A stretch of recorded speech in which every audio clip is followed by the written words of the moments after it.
Hey guys, welcome back to the channel. This is Dr. Dwain Woode from Diabetes and Endocrine Wellness Center and the Light Away in Huntsville, Alabama.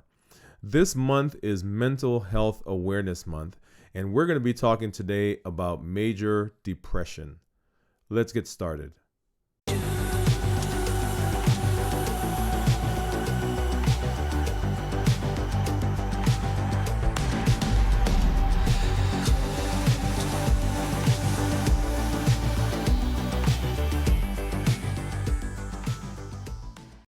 So when we think about mental health, many of us picture someone who we think has a problem.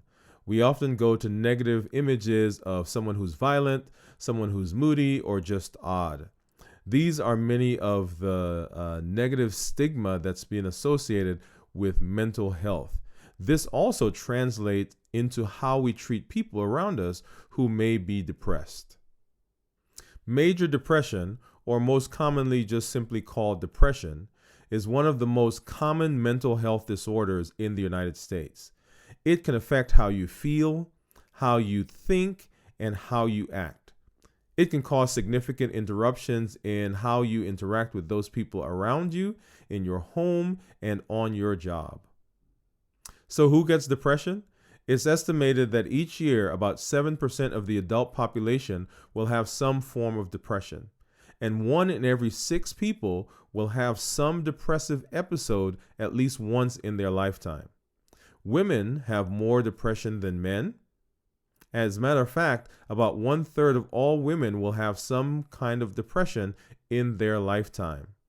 Depression can occur within families, with people who have first-degree relatives, that is, a parent, a sibling, or a child having depression being more prone to having depression themselves. Although the symptoms of depression will vary from person to person, there are some similarities. People can have feelings of sadness or a depressed mood. They can have changes in their appetite, either eating too much or having poor appetite. They can have insomnia or be excessively sleepy.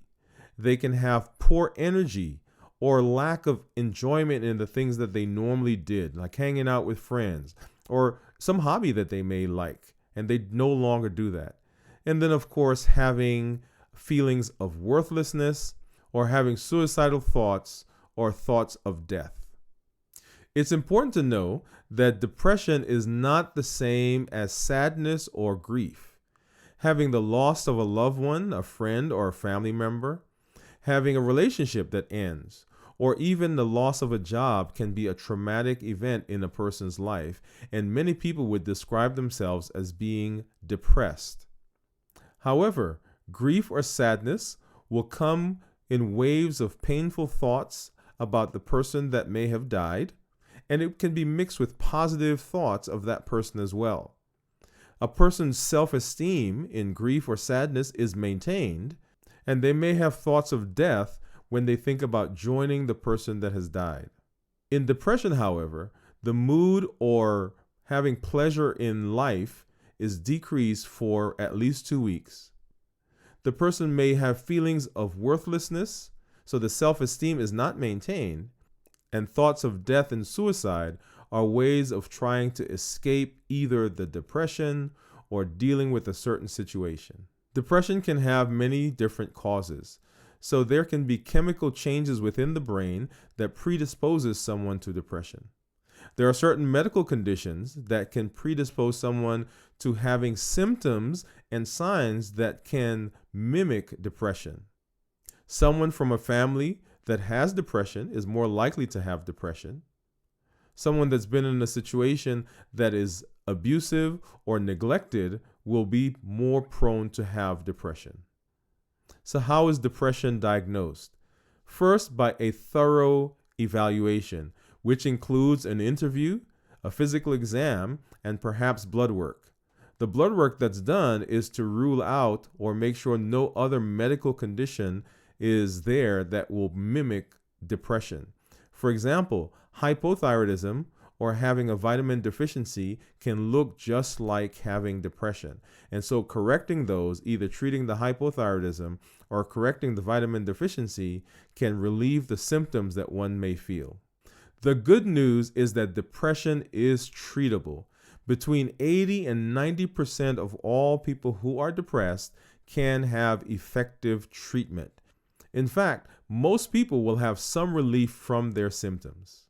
The treatment for depression will depend on the cause and depend on the severity. So because there are chemical changes in the brain that can cause depression, antidepressants are part of the treatment that is used because they help to stabilize some of these chemicals. Psychotherapy is also used, also called talk therapy. And finally, electroconvulsive therapy can be used and is very effective. So what should you do if you suspect that you are depressed or if you know someone who is depressed? Number one, know that you are not alone. There are many people that are dealing with depression. Number two, know that it is treatable. As we mentioned, between 80 and 90% of people can be treated, and almost all people will have some relief of their symptoms. Number three, contact your medical provider. Make sure that you let them know what's going on. Do not suffer in silence. And finally, if you are having thoughts of suicide, please reach out to the National Suicide Hotline. We'll put the link down below. Please do not suffer in silence. Depression is very treatable, and we want to be able to help you. Thank you for watching. This is Dr. Dwain Woode from Diabetes and Endocrine Wellness Center and The Light Away, educating the public for a better you. Hey guys, this is Dr. Dwain Woode. If you are enjoying what you're hearing, what you're seeing on the channel, if you've not already done so, go ahead and subscribe. Hit the subscribe button, hit the bell so that you get the notifications. If you are struggling with depression or you know someone that is, go ahead and drop us a line. Help them by sending them this video. Share it, like it. Remember, we are trying to reach 1,000 subscribers by the end of the year. That's December 31st, 2021. Help us grow this community. We're excited about what we're doing. Let us know some of the other videos that you want to hear, and we will see you at the next video.